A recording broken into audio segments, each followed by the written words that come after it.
자, 오늘 본문 말씀은 마가복음 3장 14절과 15절 말씀입니다. 찾으셨나요? 합독하겠습니다. 시작. 이에 12를 세우셨으니 이는 자기와 함께 있게 하시고 또 보내사 전도도 하며 귀신을 내쫓는 권능도 가지게 하려 함이니라. 아멘. 네, 오늘 제목이 뭐죠? 제자의 간격. 제자의 간격 하기 전에 우리가 뭐 했죠? 단어의 간격. 단어의 간격은 예수 그리스도라는 이 이름을 단어로 해서 그 단어가 어떻게 연결이 되는지에 대한 설명을 했다면, 이제 그분이 스승으로서 제자들을 부르세요. 그리고 그 제자를 통해서 스승과 제자의 간격을 어떻게 좁힐 수 있느냐. 성경을 하나의 단어로는 예수 그리스도 이런 단어로 좁힐 수 있다라는 거죠. 그게 주제죠, 주제 말하자면. 근데 이제 우리가 간격이라는 단어를 써서 새롭게 이해를 하려고 하는 것 뿐이에요. 그러니까 하나님이 예수님을 통해서 제자를 부르신 목적이 뭐냐. 이게 이제 일반적인 설교의 전달법이죠. 그런데 제자의 간격. 그런데 그 제자는 스승 때문에 제자가 생긴 거니까 스승과 제자의 간격을 좁히는 거예요. 근데 그분이 우리가 처음에 공부한 창조주 하나님인 그분이 이걸 좁힐 수 있는 분인데 이게 이렇게 수평적으로 좁히는 이해만 하면 안 되는 수직적으로 좁히는 이해를 해야만 되는. 그러니까 일반적으로 스승과 제자가 있어요. 그래서 그 간격을 좁힐 수 있는 게 지식이에요. 그래서 지식을 전달해 가지고 제자가 선생만큼 지식에 도달하게 돼. 그러면은 그게 간격이 좁혀지는 거예요. 그런데 그 내용을 포함한 거에서 위에서 내려오신 그분이 하나의 단어로 이 성경을 하나의 단어로 묶으면 단어의 간격, 그 하나 단어의 간격을 가장 좁힐 수 있는 단어가 예수 그리스도 이거인 거예요. 근데 그분이 이 땅에 오셔가지고 땅에 있는 사람들을 제자로 부르세요. 그리고 스승과 제자의 간격을 좁히려고 하는데 제자는 사람이고 스승은 하나님인 거야.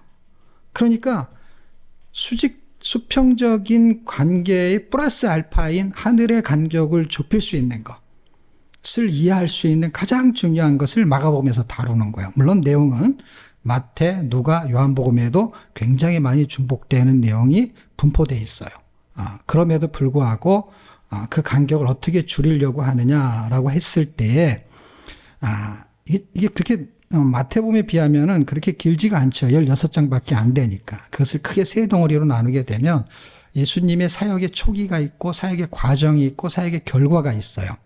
그러다 보니까 1장에서 6장까지는 그분이 사역을 출발하게 되는 이야기를 다루게 돼요. 이런 이야기는 마태복음에도 1장에서 한 4장까지는 그런 게 전개가 돼요. 그런 것처럼 사역을 준비하기 위해서 하나님의 아들을 증명하는 내용을 전개시키고 사역을 해요. 근데 이제 이런 것이 싹 빠졌어요. 왜 빠졌냐? 마태복음에 이미 있기 때문에 마가복음에 쓸 필요도 없었던 것 같아. 그래서 아마 빼고 썼을 것이고 빼고 쓴 것을 마가복음을 성경으로 집어넣겠죠.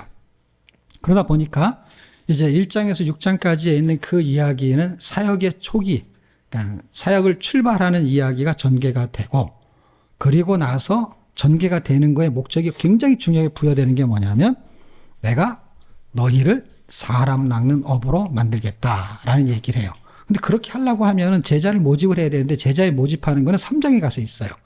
그러니까 이미 이것이 진행된 상태에서 기록을 하고 있는 것이죠.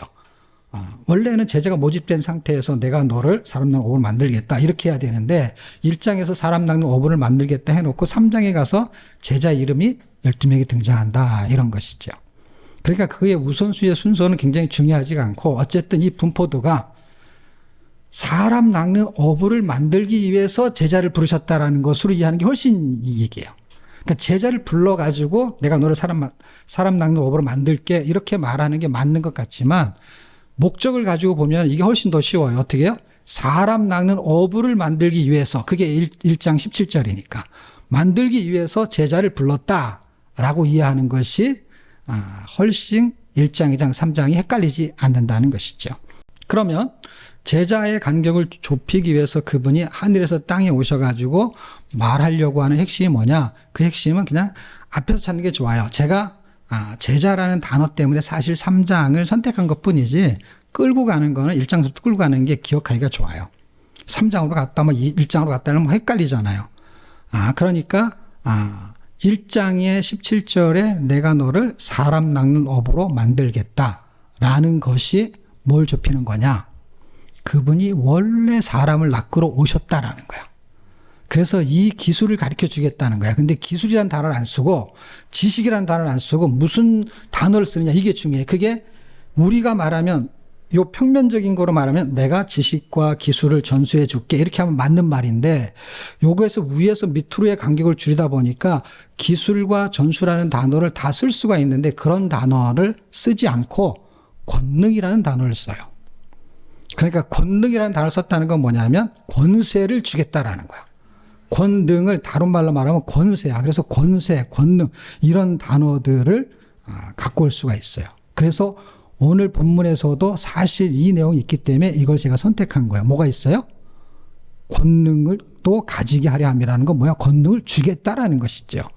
그러니까 사람을 낚는 어부가 되는 거에는 어떤 권능이 있어야 된다는 거예요? 지금 이 세 가지의 권능이 있어야 돼. 세 가지. 그러니까 세 가지가 지금 오늘 본문에 대한 이야기야. 근데 일단은 전개는 그렇게 할 건데 일단은 16장을 동시에 다 해버리기 때문에 16장에 대한 이해를 먼저 갖는 게 더 중요하겠죠. 그러다 보니까 1장에서 6장까지를 사역의 초기, 준비 단계다라고 생각하시면 되고 그 다음에 7장에서 13장까지는 이 앞에 거를 본론, 아니 서론, 이 가운데는 본론 이렇게 이해하시면 돼요. 사역의 과정이 전개가 되겠죠. 사역의 과정이 전개가 되는 거에는 무슨 내용이 들어있느냐? 사역의 초점을 잡아줘요. 이런 거야. 예를 들어 사람을 낚는 어부를 만들기 위해서 제자를 불렀어요. 그 다음에 과정이 있어. 사람을 낚을 때는 어떻게 해야 돼라는 설명을 할 거 아니야. 설명을 할 때 그게 기술과 방법을 전수하는 것처럼 이거는 위에서 밑으로 내려온 거기 때문에 그 방법과 기술이 권능인데 그 권능에도 뭔가의 방식이 있는 거야. 그 방식이 7장, 8장, 9장, 10장에 분포되어 있고 그리고 그걸 실제 해보게끔 만드는 게 11장, 12장, 13장이에요. 그러니까 이 본론은 두 개로 나눠야 되는 거야. 7절에서 10장까지, 11절에서 13장까지. 그게 본론이에요. 그 무슨 얘기냐? 어디에다가 그물을 던지고 어디에다가 낚시를 던져야 될지에 대한 포인트를 잡아주는 게 사역의 초점이야. 이해가 돼요?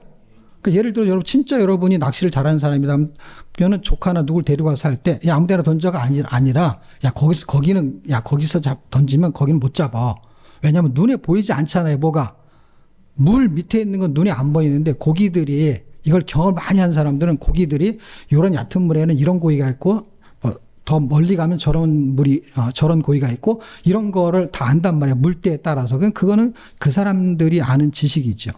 사실 그 베드로도 어부였잖아요. 그 고기를 진짜 많이 잡아봤잖아요. 근데 예수님은 어부가 아니었잖아요. 목수였잖아요. 그런데 목수가 어떻게 어부한테 여기다 그물을 던져라 저기다 그물을 던져라 이렇게 말하면은 어부가 볼 때 아유 선생님은 전공이 수학이잖아요. 나는 전공이 영어인데 나한테 영어를 가르쳐요? 이런 거하고 똑같은 거잖아요. 전공 과목이 틀려요. 근데 아무리 고기를 잡는데 고기가 안 잡히는데 배 오른쪽에 그물을 던져라. 그런데 그 말에 순종해서 던졌더니 그 고기가 있는 줄 알았다는 거죠. 예수님은. 그 고기를 잡았잖아요. 그러니까 포인트를 설명하는 게 어디냐? 몇 장이라 했죠? 7장, 8장, 9장, 10장. 이 포인트를 설명하는 내용의 분포도가 10장이 분기점이라 그래요. 그래서 거기까지 끊어야 돼. 그러니까 사실은 7장, 8장, 9장 석장이에요. 그리고 11장, 12장, 13장 그 가운데 10장이 낀 게 있어. 그걸 분리를 하다 보니까 제가 여기를 잘라버린 거지 사실은 위에 석장, 밑에 석장, 가운데 한 장이 있는 게 이렇게 이해하는 게 좋아. 10장을 기준으로 위로 석장, 밑으로 석장. 그리고 나머지 14장부터 16장은 사역의 결론을 말하는 건데 이거는 모든 복음서의 세 장이 뒤에 똑같이 분포되어 있기 때문에 어떻게 완성이 되느냐 하는 것으로 설명하면 끝나는 거예요. 그러니까 서론과 본론, 결론은 어차피 똑같이 항상 났기 때문에 결론은 너무 쉬워. 그런데 어떻게 제자의 간격을 완성하는지에 대한 이야기와 그 다음에 그 초점이 어딘지를 잡아야 되니까. 아니면 그냥 고기를 잡으라는데 알아서 잡아 그러는데 막 아무 데나 던져도 고기를 못 잡으면 안 되잖아요. 그러니까 그 기술과 방법을 전수하는데 가장 중요한 1장에서 6장에 설명하는 것을 숙지를 해야 돼. 이론과 같은 거 어떤 거냐면 권능이 어떻게 나타나는지에 대한 설명을 하는 거예요. 그럼 보세요. 1장 17절을 보시게 되면 아까 제가 설명했듯이 뭐라 그랬죠? 사람 낚는 어부를 되게 하리라 하면서 출발을 해요. 그러면서 2장부터 6장까지는 제자를 부르신 목적은 어부로 만들려고 하는 거야. 어부로 만들려고 하는데 어떻게 제자를 통해서 사람을 낚는 어부가 되게 하는 내용의 핵심이 세 가지가 나오는데 그게 3장에 있기 때문에 제가 3장 14절과 15절을 보게 한 거예요. 그 세 가지가 뭐냐면 이거야. 나하고 너하고 떨어져 있으면 안 돼, 절대로. 보세요. 선생과 스승이 있으면은 뭘 가르쳐 주려면 항상 따라다녀야 돼. 배워야 되니까, 가르쳐야 되니까.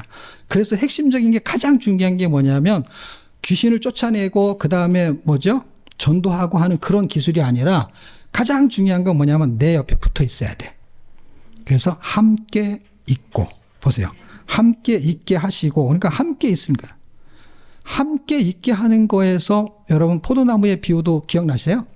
한 붙어 있으면 열매를 맺는다는 게 열매를 맺는 게 목적이라고 합시다. 근데 그것을 이루려면 붙어 있어야 돼. 근데 우리는 열매를 맺는 거에 초점을 맞추면서 어떻게 하냐면 예수님하고 떨어져 있어. 뭐 하다가? 열매를 맺으려고 하다가. 예를 들면 이렇게 아이러니한 것이죠. 그러니까 예수님이 아는 거야. 떨어져 있으면서 열심히 하게 되면은 열매를 못 맺어. 열매를 맺으려면 나하고 붙어 있어야 돼. 이런 의미로 포함한다면 이게 그런 의미예요. 그러니까 포도나무의 비유는 여러분이 잘 아니까 제가 예를 드는 것 뿐이고 여기서 말하는 건 함께 있게 한다라는 건 뭐냐면 함께 있어야만이 전도를 할 수 있고 귀신을 축출할 수가 있어. 함께 있게. 그 다음에 전도. 그 다음에 축사야. 축사가 귀신을 축출하는 거야. 귀신을 내보내는 거예요. 이것을 전도라고 해. 귀신을 축출하게 하는 것이 뭐냐? 거룩하게 만드는 게 목적이야. 그러니까 뭐야? 초점이 뭐야? 사람을 낚는 어부를 만들기 위해서 제자를 불렀어요. 그들에게 간격을 좁히는데 그 간격을 좁히는 목적이 뭐냐? 그 사람의 생명을 살리는 건데 살린다는 의미를 뭘로 표현하냐면 거룩하게 한다는 거야. 거룩하게. 그럼 귀신이 왜 나오냐? 귀신은 여러분 잘 읽어보십시오. 귀신이 하는 일이 뭐냐면 더러운 귀신 이렇게 나와. 5장에서도 한번 보실래요? 5장. 5장에서도 보시게 되면은 2절에 곧 더러운 귀신들이 그냥 귀신이라고 더러운이 붙었죠. 그렇죠? 이게 굉장히 중요한 거야. 자, 9장으로 한번 가봅시다. 9장에. 지금 5장에 갔다가 9장에 가면 헷갈리지 않아요. 헷갈리지 않은 게 뭐냐면 6장까지의 사이에서는 귀신이 나오는데 그 귀신이 나오는 거는 사실은 뭘 설명하려면 초기에 뭔가 설명하려는 거 안에 분포되어 들어있는 귀신의 얘기야. 그렇죠? 그럼 9장은 두 번째 단계 있죠. 초점이 있죠. 초점. 초점에 있는 거에도 귀신이 나오는 거예요. 그러니까 똑같은 귀신이 아닌 거야. 그러니까 무슨 얘기냐면 똑같은 귀신일지라도 사역의 어떤 전개의 방식 때문에 귀신이 두 번 나오는 것을 설명하고 있는 거야. 자, 5장은 이해가 됐죠. 5장. 네, 더러운 귀신. 근데 9장을 한번 볼게요. 9장에 가게 되면 여기도 귀신을 내쫓는 이야기가 나와. 그러니까 귀신을 쫓는 이야기가 5장에서 나오고 9장에서 나오는 거잖아요. 말하자면. 이해가 됐어요?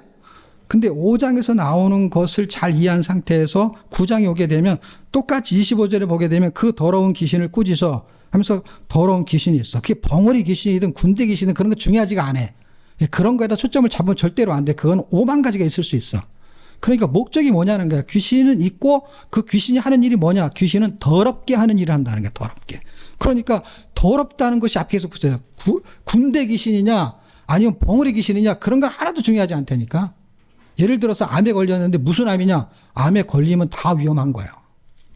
뭐 제일 위험한 건 췌장암이다. 근데 군대 귀신은 더 많다. 벙어리 귀신이 좋냐. 그럼 무슨 귀신이 제일 골라보세요. 무슨 귀신이 제일 괜찮은 것 같아. 이왕 걸릴 거면은. 안 걸려야 되는 거야. 이러면 다 더럽게 만든다는 거야. 더러운 거야. 어디에 걸려도. 암도 똑같은 거야. 어디 암에 걸리더라도 물론 착한 암이 있겠죠. 아주 독한 암도 있고. 그러나 그거는 분류상 그렇다는 것이지. 귀신도 그런 놈은 있겠지. 그렇지만 그건 다 귀신인 거야. 그러니까 똑같은 거예요. 그러니까 그런 종류에다 신경을 쓰면 절대로 안 되고 그놈의 역할이 뭐냐는 거. 암은 뭐야? 예를 들어서 암을 자꾸 얘기하는 뭐냐면 저건 암적인 존재야. 이렇게 말하는 건 뭐예요? 그 암이 뭐든지 간에 자꾸 전이를 시켜가지고 사람을 죽게 만드는 거야. 암은. 이거는 뭐예요? 자꾸 더럽게 만드는 거야. 사람을. 더럽게. 종류별로 더럽게 만드는 것이죠. 그런데 이 더러운 귀신을 꾸짖어 하면서 그분이 결국 뭘 하는 거냐면 사역의 초점이 여기는 뭐야? 여기 9장의 사람만 찾아보세요. 그럼 이게 여러분 것이 돼. 지금 제가 다 설명하면 듣고 가면 잊어버려. 근데 보세요. 1장에서 6장은 서론 출발했어요. 그 다음에 7장에서 13장까지인데 사실은 7장에서 9장까지만 이해하면 돼. 초점은 9장까지야. 나머지는 이렇게 하는 거야. 실제 하는 거야. 석장은. 초점이 3가지밖에 없어요. 그럼 많으면 또 기억하기 힘들어. 3가지 중에서 9장에서 그 귀신을 쫓아내는 거에 대한 것을 보여주고서 여기서도 뭔가 연습을 시키려고 하는 분위기가 실제 9장을 여러분이 잘한다면 분명히 연습을 시키려고 했던 분위기가 있어. 예수님이 직접적으로 시키려고 하는 것은 아니었지만 그런 분위기에 글을 갖다가 쓰고 있다라는 거야. 5장에서는 그냥 곧바로 그냥 예수님이 군대 귀신이 와서 좀 쫓아달라고 하니까 그것을 해결해 줘요. 여기도 마찬가지야. 17절에 보면 벙어리 들린 귀신이 있어. 여기도 예수님이 쫓아내. 근데 이쪽으로 오게 되면 초점을 잡아주니까 제자들이 등장한다니까. 초점이 뭐예요? 초점이.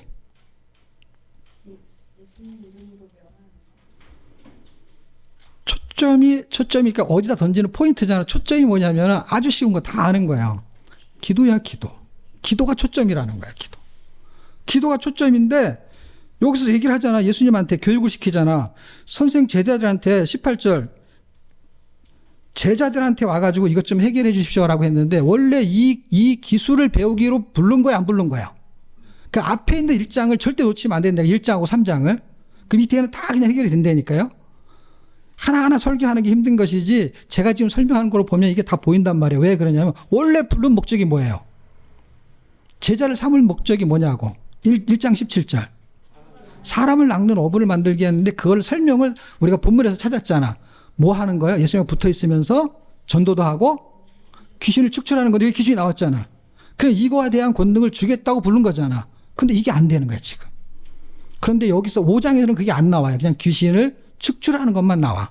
군대 귀신. 근데 여기는 제자들에 대한 비유가 등장을 해요. 등장한다는 건 뭐예요? 실제 우리하고 똑같은 거야. 우리한테 뭔가 하나님 이렇게 사세요라고 했을 때 우리가 알았어. 근데 현장에서 그렇게 살아보려고 하면 안 되는 거야. 그 안 되는 이유가 뭔지를 예수님이 가르쳐 주고 있는 거야. 그 초점을 찾아가지고 간격을 좁히는 그 힘이 뭐냐면 힘쓰고 애써가지고 뭐 약 바르고 뭐 하고 하면은 뭐 그런 방법이 맞으면 맞겠지. 근데 그 방법이 아니고 여기서 방법을 뭐라고 설명하고 있어요? 기도 외에는 이런 방법이 없다라는 거야. 근데 그 기도는 땅의 방법이 아니라 어떤 방법이에요? 하늘의 방법이지. 왜냐하면 기도는 위로 올리는 거니까. 기도는 위로 올려가지고 그분한테 부탁을 하는 거잖아요. 말하자면. 부탁을 하는 건데 그게 이루어지니까 그걸 권능이라고 말하는 거예요. 왜? 말을 해버렸는데 이루어지는 거야. 그러니까 내 권능이 아니고 하나님의 권능인 거예요. 그러니까 사람을 낚는 어부를 만들기 위해서 하나님은 우리한테 뭘 주시려고 하는 거냐면 권능을 주려고 하는 거예요. 근데 그 권능을 주는 것이 착한 말, 예쁜 말 이런 게 아니라 병자를 고치는 거예요. 귀신을 고치는 거, 이런 거. 그게 전도하고 연결이 된다는 거예요. 왜냐하면 전도를 하게 되면은요, 귀신 들린 사람이 눈에 보이지 않아도 귀신이 나가게 돼 있어요. 왜냐하면 전도를 통해서 주님이 들어오면은 그놈이 나가게 돼 있단 말이야. 그럼 집 보러 다니잖아요, 여러분. 전세로 하든, 월세로 하든, 매매를 하든, 내가 들어가는 그놈이 나가야지. 거기 있을 수가 없잖아요. 근데 그거는 계약을 하잖아요, 계약. 그게 상식이고 지식이잖아요. 그것이 계약이 돼 있단 말이에요. 어떤 계약이? 예수 이름으로 나가게끔 돼 있다고. 계약이. 누구하고? 귀신하고, 하나님하고. 5장에 나온다니까요, 5장에. 계약이 돼 있다고 한 번도 그런 얘기를 못 들어봐서 그렇지, 여러분이. 7절이 나오잖아요. 계약이 돼 있다는 단어가 안 써있어 그렇지. 나오잖아요. 어떻게 나와요? 큰 소리로 부르짖어 가로되 지극히 높으신 하나님의 아들 예수여. 그러니까 이분이 이분이 지극히 높은 하나님의 아들이요. 그러면서 이 대화하는 게 나오잖아요. 대화는 뉘앙스를 보세요. 이거 지금 시간이 없어서 다 설명을 못 하는데 잘 보십시오. 이 사람이 이 말을 들을 수밖에 없는 분위기잖아. 네가 뭔데 나한테 이렇게 이래라 저래라 하냐가 아니라 당신이 말하면 내가 들을 수밖에 없는 그런 건데 나를 왜 힘들게 합니까? 그래도 자기가 이 말을 듣기 때문에 힘드는 거잖아. 그 분위기가 어떤 거예요? 그분이 창조주 하나님이라는 거야. 자기는 순종할 수밖에 없다라는 거야. 그래 존재가 뭐예요? 계약이 돼 있는 거야. 순종할 수밖에 없는 존재로. 우리도 원래 그렇게 계약이 돼 있는 거야. 약속. 그분이 창조주고 우리가 하나님의 자녀야. 근데 우리는 약속을 안 지키는 거고 이 마귀는 너무 신기한 거는 귀신은 하나님 말씀을 잘 듣는 거야. 예를 들면 그런 거잖아요. 지금 귀신이 말을 더 안 들어야 되는데 우리는 더 잘 들어야 되고 말하자면 귀신은 하나님의 일을 방해하는 거고 우리는 하나님의 동역자 같은 쪽에 붙어 있는 거잖아. 근데 우리가 더 말을 안 듣고 그놈이 말을 잘 듣는다고 나가라 그러면 나가는 거고. 그러니까 무슨 얘기요? 이는 하나님의 아들인 줄 아는 거고 우리는 머리로만 아는 거고 실제는 모르기 때문에 안 되는 거야. 여러분이 사장 말을 왜 들어요? 사장이 나한테 월급 주는 걸 알기 때문에. 근데 거기 직원이 아는 사람은 사장인지 알아도 어떻게 해요? 말 안 듣지. 내가 직원도 아닌데 말 들어. 사장인지는 알지. 근데 우리가 하나님인 줄 알지. 근데 나는 하나님의 자녀에 소속된 느낌을 안 갖는 거야. 그러니까 나는 내 멋대로 사는 거야. 근데 하나님이라고 자꾸 고백은 해. 그럼 무슨 얘기가 똑같아? 옆집에 있는 아저씨가 우리 회사에 와가지고 사장님 누구야 하면 이름도 다 대고 다 알지. 다 아는데 그 사람이 시키면 안 하지. 왜 안 하냐면 내가 거기에 소속이 안 됐는데 뭐 하려고 해. 근데 사장님은 알지. 그럼 우리가 소속이 돼 있다라는 건 그분의 녹을 먹는다든지 뭘 한다든지 하는 어떤 관계가 언약이라는 거거든요. 그 언약이 돼 있다는 거 사실은 구원이 발생하면서 그분이 들어오면 그분이 주인이고 내 안에 있었던 주인 노릇했던 나든지 아니면 귀신이든지 이놈들이 나가는 거예요. 그걸 계약 조건으로 하는 거야. 원래 주님을 고백할 때 그게 계약이야, 계약. 왜? 마음으로 믿고 입으로 시인하는 게 그게 계약서 쓴 거예요. 그래서 사형리 같은 거는 진짜 날짜를 쓰잖아, 날짜를. 내가 그 고백한 날짜를. 이름도 쓰고. 그럼 그 계약서지, 계약서. 그 돈 내고 뭐 이런 걸 안 해서 그렇고, 안 해서 그렇지, 실제 계약을 쓴 거잖아요. 근데 이 말을 듣는다는 거예요. 그러니까 이게 지금 이루어지고 있는 거예요. 근데 이제 앞에 보면 다시 처음으로 돌아가서. 이제 이런 이야기들을 이렇게 하게 되면은, 재미는 있을지 모르지만 이제 다 듣고 나면 이제 5장하고 9장만 남는 거지. 근데 이게 지금 제가 말하려는 건 제자의 간격을 좁히는 게 초점 세 가지. 그 다음에 이렇게 그분이 권세 있는 걸 보여주고 있는 거예요. 그러니까 2장서부터 6장까지는 그분이 능력을 보여주는 거야. 권세가 있는 걸. 왜냐하면 불러가지고 야 내가 고기 잡는 거 가르쳐 줄게 하는데 자 봐, 나 봐봐. 고기 이렇게 잡아 던져. 하루 종일 던지는데 하나도 못 잡아. 여기다 던져야 돼. 근데 거기다 던져. 따라다니는데 하나도 못 잡아. 근데 지금 1장에서 모집해갖고 2장으로 가. 2장으로 가면서 보여주는 거야. 내가 어떤 권세가 있는 줄 알아? 그러면서 보여줘야 되잖아. 근데 사실 전도 폭발도 보여주는 거거든. 진짜 잘하는 사람이 한 명 데리고 다니면서 옆에 앉혀놓고 전도를 하잖아. 그럼 그 사람이 결신하잖아요. 전도 폭발하는 것도 사실 전도의 간격을 좁히는 거야. 데리고 다니면서. 그러면 실직을 보여줘야 되는데 2장부터 6장까지는 보여주는 거예요. 근데 보여주는데 5가지잖아. 사람을 낚는 어부를 되게 만들기 위해서 하나님이 자기가 사람을 직접 낚는 걸 보여주는 거야. 뭘로? 권세, 권능으로. 그게 첫 번째가 뭐냐면 죄를 용서하는 거야. 그게 2장 10절이에요. 그리고 3장에서 우리가 본문을 봤지만 3장에 출발하는 것은 질병, 손 마른 자가 나오잖아요. 그렇죠? 그 손 마른 자, 그 병을 회복시켜요. 그 다음에 그 4장에서는 그 바다를 잔잔케 하잖아요. 그게 자연스럽게 열매를 맺어. 왜냐하면 여기에 뭐 넣냐면 씨 뿌린 비유가 나와. 땅의 비밀을 설명하는 거야. 그러니까 땅의 비밀이 뭐예요? 땅에다 뭘 심으면 상추 심으면 상추가 난다는 거예요. 그러니까 하늘에다 뭘 심으면 그렇게 난다는 거예요. 그러니까 이게 열매 어떤 열매냐면 자연스러운 열매야. 자연을 통해서 뭔가 하늘의 열매를 설명하는 거예요. 그게 구원을 발생시키는 건데 그렇게 되면 2가지에서 자유롭게 되는데 그게 5장과 6장인데 5장은 귀신, 영적인 세계, 그 귀신에서 자유하고 그다음에 6장은 이게 딱 오병이의 기적이야. 여러분 원래 요한복음 6장이 오병이의 기적이잖아요. 근데 마가복음 6장도 오병이의 기적이 나와. 장수가 똑같아. 그러니까 뭐예요? 먹는 문제, 물질에서 자유하게 만드는 거야. 이 권능이 있는 거야. 왜? 먹을 거를 책임지는 거야, 그분이. 그러니까 그분이 책임지는 걸 어떻게 보여줘요? 돈으로 보여주는 게 아니라 물고기 2마리하고 그 떡 5개를 가지고 뛰는 거야. 뛰는데 계속 뛰는 거야. 이걸 보면 안 놀랄 사람이 어디가 있어요. 은행에서 돈 있는 걸 찾아오는 거는 원래 돈이 많으니까 그러겠지. 그런데 원래 떡이 많으니까 그러겠지가 아니라 떡이 요만큼밖에 없는데 5,000명을 먹이는 거야. 이게 권능이지. 우리한테 똑같은 능력을 주지는 않겠지만 뭐냐 하면 그분하게 붙어 있으면 우리는 먹는 문제는 해결된다. 이 말도 의미가 부여가 되는 거예요. 왜냐하면 그분이 책임지겠다는 거니까. 그분한테 붙어 있으면 귀신을 우리가 어떻게든지 이겨내는 게 아니라 그분이 우리 안에 있기 때문에 그분이 이기는 거잖아요. 그분하고 계약을 맺은 거 나하고 맺은 게 아니잖아요. 그러니까 내가 그 힘이 있다는 건 뭐냐면 그분 때문에 그 힘이 있는 거고 내가 돈 버는 능력이 있고 밥 잘 먹는 능력이 있는 게 아니라 그분이 나에게 어떻게 해요? 먹을 걸 계속 주겠다는 거잖아요. 뛰면 뛰어지니까. 그분한테 붙어 있는 것이 목적이야. 그러니까. 왜냐하면 그분이 돈 버는 기술을 주는 게 아니고 이 떡을 떼는 기술을 주는 게 아니라 떡을 떼면은 떼질 수 있는 분이 붙어 있기 때문에 그림이 되는 걸 보여주는 거야. 그러니까 뭔가 써도 계속 흩어 구제하여도 부하게 되나 이런 얘기를 하는 게 뭐냐면 뭔가 가난한 것 같은데 뭘 자꾸 주는 데도 생기는 거야. 근데 생기는 그 통로는 그분인 거야. 내 능력이 아니고. 귀신을 쫓아내는 것도 계약이 돼 있어. 예수 이름으로 하면 나가게끔 계약이 돼 있어. 계약이. 그거를 쓰는 거야. 써야 되는데 예수님하고 분리된 상태에 쓰게 되면 내 이름만 사용하는지 내가 하는 게 되는 거잖아요. 그러니까 붙어 있는 상태에서 사용하게 되는 거예요. 그렇게 5가지가 전개되면서 이제는 초점을 가르쳐줘. 그게 7장인데요. 7장에서는 초점이 낚시나 그물을 던질 때 어디에 포인트에 던져야 되느냐. 그러니까 사역의 초점이야. 근데 이게 왜 중요하냐면 사역의 초점이 빗나가잖아요. 그러면은 정말 이 능력을 가진 사람이 있어. 병을 고치는 사람이 있잖아요. 그런 사람 진짜 있잖아요. 그 예수님의 권능을 받아가지고 예수 이름으로 귀신도 축출하고 그런 사람 많잖아요. 아니 목회자가 아닌 사람도 그런 능력이 사람 많잖아요. 그런 사람들이 사역의 초점이 빗나가면 문제가 생기는 거야. 그래서 이 3가지를 잘 알아야 돼. 7장, 8장, 9장에서는 사역이 초점이 빗나가게 되면은 하나님의 일을 하는 게 아니라 사람의 일을 하게 돼. 그래서 기도해주고 돈 받고 하는 게 돈을 헌금을 하면 받을 수는 있지만 제가 하는 얘기는 아예 그냥 기도해주는 건 돈 얼마 이렇게 정해놓으면 그거는 다른 문제라는 것이죠. 그가 은혜를 받아갖고 헌금을 하는 거는 할 수 있죠. 그거는. 근데 기도를 하게 되면 얼마를 해야만 한다든지 뭐 이렇게 되면 이건 다른 문제라는 것이죠. 그거는 그냥 의원을 차린 거지, 의원을. 예. 그러니까 사람을 낚는 어부의 개념이 아니라 사람을 잡아먹는 거지, 그거는. 살리는 게 아니라.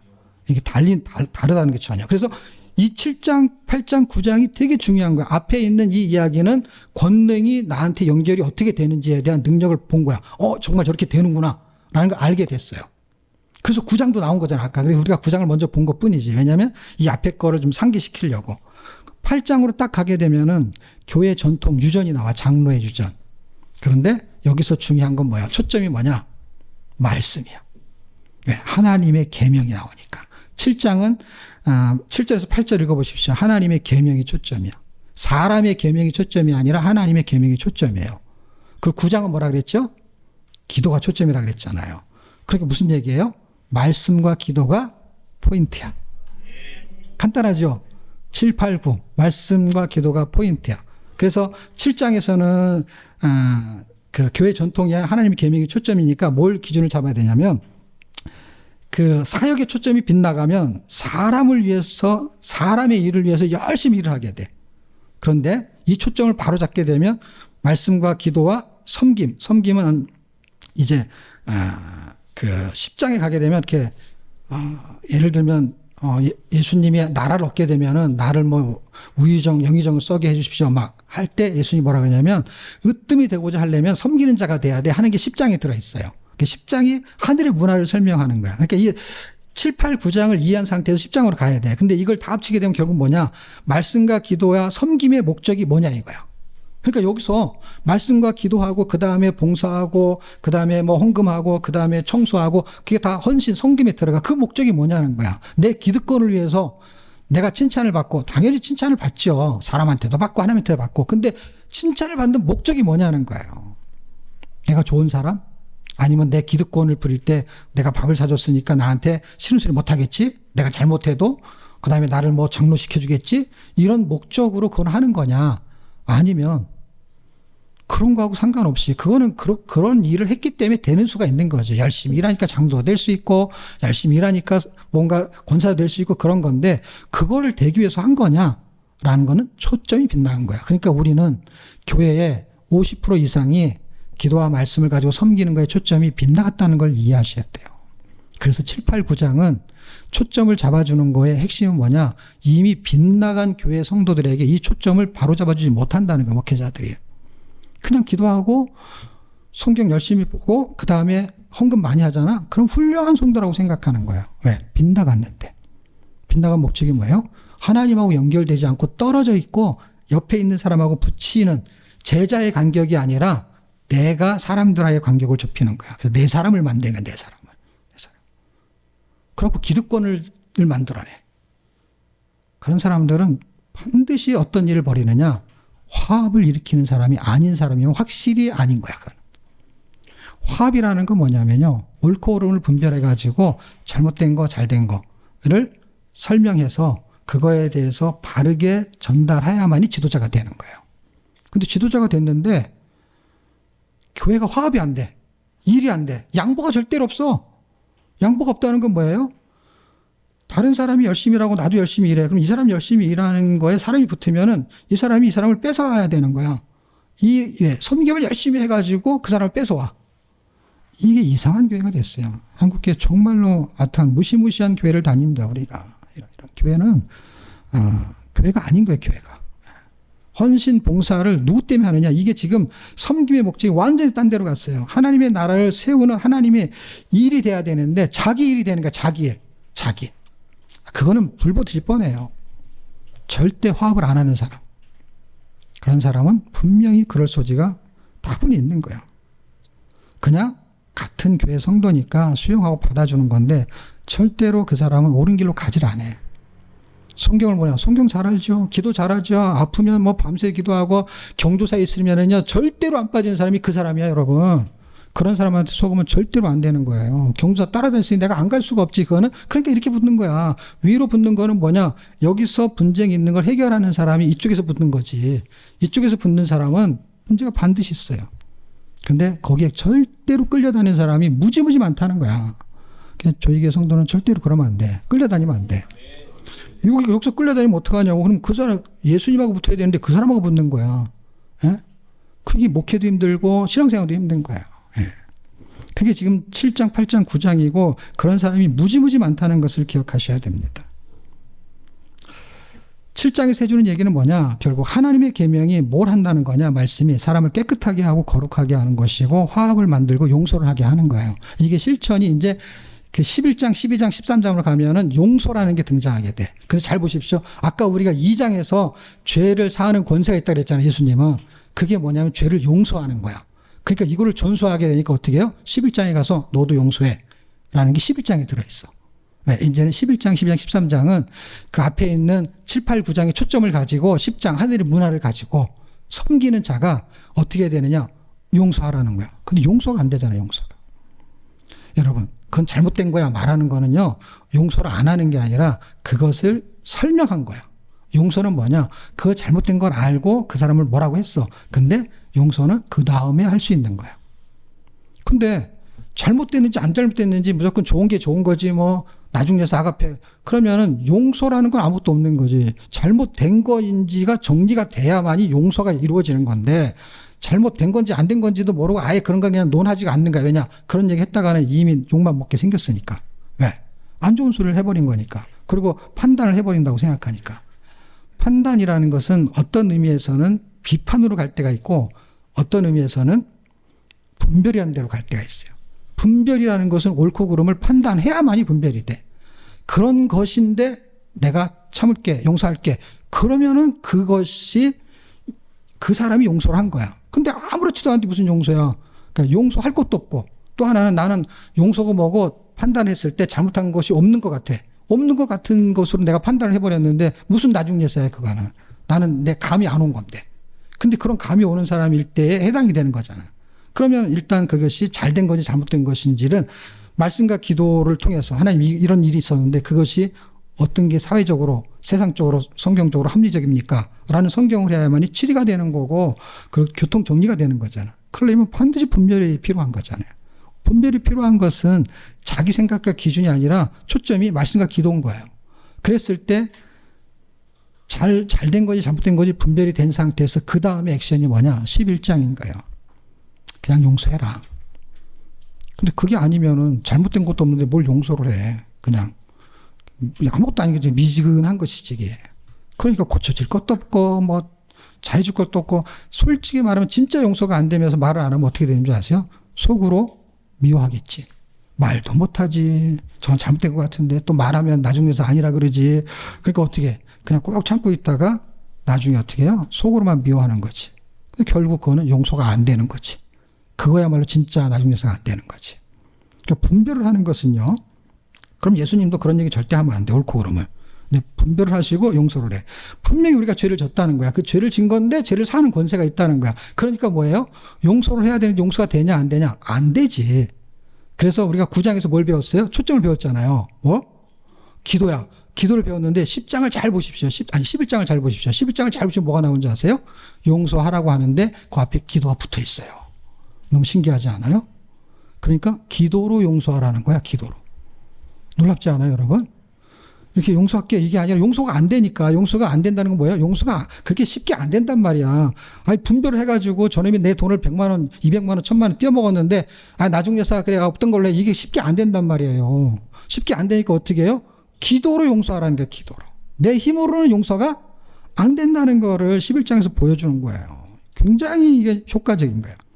초점에서 빗나가는 사람들 그걸 분별하고 그 다음에 잘 생각해 보시죠, 여러분. 내가 돌봐야 될 사람이면은 밥도 사주고 전도도 하고 그 사람을 돌봐. 다시 말하면 길거리에 나 앉은 노숙자한테 밥을 사줄 수 있어. 근데 그 사람하고 같이 사역을 할 수 있어요? 우리 회사 와서 일해. 그 일할 수 있는 상황이 된 사람하고 일하는 거잖아. 그걸 잘 보십시오. 기도도 잘하고 전도도 잘해. 그런데 자기 이익집단을 만들어내. 그런 사람하고는 교제는 할 수 있지만 그 사람하고 동역하면 안 되지. 할 수가 없지. 여러분은 사업을 한다고 치면 그 사람하고 동업을 하겠어요? 일을 하겠어요? 나중에 그걸 다 빼갈 것 같은 사람으로 보이면 하겠냐고. 처음엔 잘하겠지. 왜냐? 동업을 해야 되니까. 근데 나중에 돈을 다 빼갈 사람이야. 근데 그런 경험을 했어.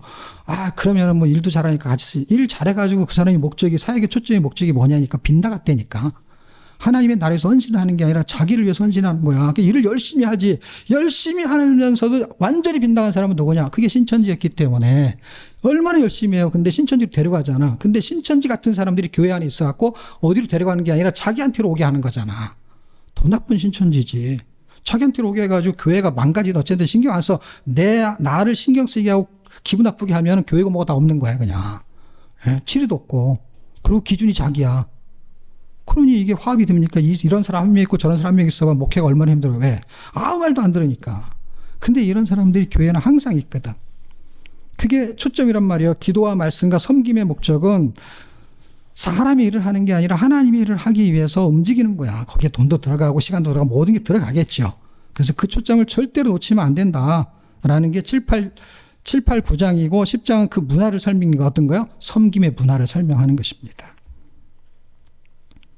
8장은 이 일이 어떤 거냐는 거예요. 그러니까 그게 하나님의 계명을 가지고 이 일을 하는 것을 8장이 설명하는 거고, 그렇게 그 하나님의 계명을 가지고 기도하면 하나님의 나라의 일이 되는 거야. 그러니까 7, 8, 9장이 다 붙어 있는 거야.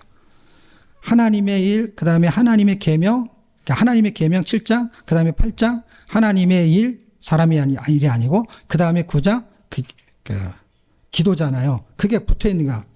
그러니까 하나님의 계명, 하나님의 말씀을 가지고 일을 하면 그게 하나님의 나라를 세우는 일이 되는 거예요.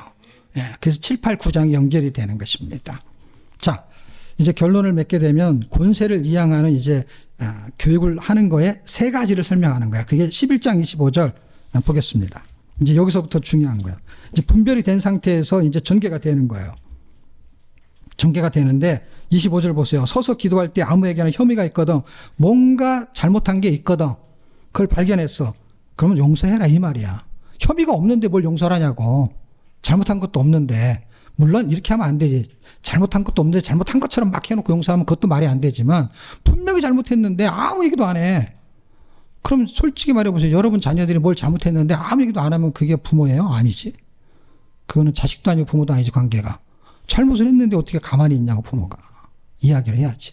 길바닥에서 애들이, 청소년 애들이 담배를 피우고 있는데 내 자식 있고 남의 자식이 있어. 그러면 옛날에는 둘 다 혼을 내도 다 말을 들었어요. 요새는 남의 자식한테 말하기 힘들어. 근데 내 자식은 데리고 가잖아. 끌고 가잖아. 이놈의 자식 하면서. 근데 요새는 내 자식도 이놈의 자식 하면 못한다니까. 남의 자식이 이제 내 자식이 아닌 거야, 이제는. 이게. 이제는 점점점 그렇게 돼버렸어. 남이야, 남. 신경 쓰면 안 돼. 그 사람이 자기가 법이야, 그냥 자식도. 자기 마음대로 사는 거야. 근데 이게 옳고 그름이라는 게 분명히 있잖아. 이 사회라는 규칙이 있고, 규범이 있고, 예의가 있고, 그거는 그냥 신앙이 아니라 그냥 예의잖아, 예의. 그 기본적인 예의잖아. 부모와 자식 간에 예의가 있는 거잖아, 예의. 지켜야 될 도리가 있고. 그게 무너지고 있잖아, 그게 무너지고 있잖아. 그러니까 그런 부분들이 있거든. 어떻게 하라는 거예요? 용서하라는 거야. 그 허물을 사하여 주시리라라는 게 뭐예요? 하나님이 용서하는 능력이 있는 것을 우리한테 주는데 우리가 그 능력을 뭘로 받았냐? 기도로 받은 거 알고 봤더니. 그래서 귀신을 쫓아낼 때도 기도로. 그 기도를 통해서 용서를 하게 만드는 것이죠. 그 다음에 12장에서는 이제 공경이라는 단어를 써요. 공경이라는 단어를 쓰지만 사실은 여기서 세금에 대한 문제나 가이사에 대한 문제 17절 같은 데 보면은 이제 가이사에 대한 문제가 나와요. 그 다음에 하나님께 바치는 거에 대한 문제가 나와요. 그러니까 동전을 가지고 그게 누구 거냐? 거기에 뭐가 보이냐? 이게 가이사의 동전입니다. 그럼 가이사의 거는 가이사에게, 하나님 것은 하나님께. 그러니까 세금을 내는 거는 어떻게 되냐? 세금을 받아야 했을 때 내라는 거야. 그러니까 그 돈의 세금이 이 세상 것이면 세금 내라는 거야. 근데 너는 누구 거냐는 거야, 너는. 이 세금이 가이사 거면 가이사한테 주라는 거야. 근데 너는 누구 거냐는 거야, 너는 여기서 말하는 거면 너 인생은 하나님 것이니까 하나님 것은 하나님께 드리라고 썼잖아요. 하나님의 것은. 그러니까 네가 하나님의 것이라는 거야. 너에게 있는 돈도 하나님의 것이지. 왜냐면 네가 하나님의 것인데 돈은 네 거야? 그럼 네가 하나님의 것이라고. 내 돈이 내 건 건 뭐예요? 내가 가지고 있으니까 내 거지. 그 내가 누구한테 소유되면 그 사람 거지. 그 사람한테 소유된 돈도 그 사람 거지. 그러니까 세금의 문제를 가지고 지금 예수님이 뭐라고 말하냐면 이 제자가 좁혀지는 게 뭐냐? 하늘의 문화를 가지고 사는 그 사람이 갖고 있는 인생이 하나님께 올인하라는 거야, 하나님께. 세금 내고 있으면 내고 세상에 있는 기준으로 살라는 거야. 사는데 하나님하고의 관계를 좁히는 건 뭐냐는 거야. 네 인생은 하나님한테 올인하라는 거야. 죄를 짓거나 허미가 있는 사람들은 허미가 있다라는 건 뭐야? 판별이 됐다는 거잖아, 분별이. 그러면 어떻게 하라는 거예요? 용서하라는 건데 용서가 쉽지 않으니까 어떻게 해요? 기도하면. 그 용서할 수 있는 힘이 주겠다는 거야. 그럼 귀신을 쫓는 거는 똑같은 거잖아요. 귀신을 쫓는 힘이 없잖아요, 나한테. 근데 얘가 기도하잖아요. 그러니까 어떻게 해요? 예수 이름으로 용서하는 거 알고 봤더니. 그러니까 내 용서가 아닌 거예요. 우리는 용서가 안 돼요. 그러니까 그분이 용서할 수 있는 힘을 줘야 용서가 되는 거야. 그게 초점인 거야. 기도와 말씀이 초점인 거야. 그 문화가 섬기는 초점이 뭐냐? 내가 이렇게 열심히 하는 것이 나의 의가 아니라 그분의 의를 나타나는 거니까 결국 섬기는 목적이 나한테 있는 거야. 내가 좋은 소리 들으려고 하면은요, 그냥 칭찬만 하면 돼요. 분별 같은 거 필요 없어. 잘못해도 내가 잔소리 안 해도 돼. 왜? 딴 사람이 할 거니까. 근데 정말 자기 자식이 잘못했을 때 진짜 가만히 있을 거냐고. 정말 중요할 때. 그러니까 아무것도 아닌 것 같죠. 자기가 자기 이익을 위해서 안 하는 것이죠. 잘 생각해요. 정말 목적이 분명하게 되면은요, 분별을 하게 돼 있어. 그리고 거기 에너지가 나게 돼 있어. 가난하니까 돈을 벌죠. 부자가 돈을 버는 거에도 목적이 있을 때 내가 써야 되는 어떤 목적이 부합되니까 하는 것이죠. 그러니까 뭔가의 목적을 놓치지 않는 게 7, 8, 9장이고 11장은 기도로 용서하는 거고 그 다음에 12장은 네 인생을 하나님께 올인하는 거고 마지막은 이 13장인데 넷에 대한 이야기, 이제 종말에 대한 이야기를 하는 거야. 앞으로 세상에 지진도 나고 전쟁도 나고 이제는 세상이 멸망한다는 거야. 이것을 어떻게 해야 되느냐? 사람을 낚는 어부는 어떻게 되냐? 세상에 미혹되면 안 된다는 거예요. 미혹 당하지 않으려면 어떻게 해야 되느냐? 성경을 알아야 된다는 거예요. 돈을 벌려면 돈에 대해서 알아야죠.